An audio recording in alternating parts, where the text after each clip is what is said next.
নিজেকে সুখী দেখানোটা না খুব সহজ, তাই তো আমরা চোখে মুখে কথা কাজে লেখা বাস্তবে কিংবা ভার্চুয়ালে সবসময় নিজেকে ফ্লেক্সিবল দেখায়, স্ট্রং দেখায়, আর মানুষ এটাই দেখায়। কিন্তু দুঃখ দেখানো কঠিন। দুঃখ কাউকে বলা যায় না, মন খারাপের কারণ সবাইকে বলা যাবে না, দুঃখ কাউকে জানানো যায় না। কেমন আছে উত্তরে সত্যি ভালো নেই এটাও লেখা যায় না। আসলে দুঃখ বলার জায়গাটা কমফোর্ট জোন হতে হয়, শোনার আকতি থাকতে হয়, ধৈর্য থাকতে হয়, হাতে সময় থাকতে হয়, চোখের মধ্যে শীতলতা থাকতে হয়। যার এই কমফোর্ট জোন আছে সে ব্রেসিং, আর যার নেই সে মূলত একা, ভীষণ একা। কেউ একজন তার 5 বছরের চাকরি জীবন পূর্ণ হচ্ছে বলে সে তার ফেসবুক পেজ থেকে স্ট্যাটাস লিখছিল যে বন্দি জীবনের 5 বছর পূর্ণ হলো।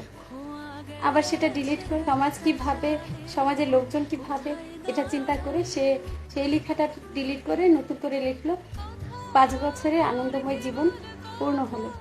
আসলে নিজেকে সুখী দেখানোটা সহজ, দুঃখ দেখানো কঠিন। দুঃখ দেখানো কঠিন বটে।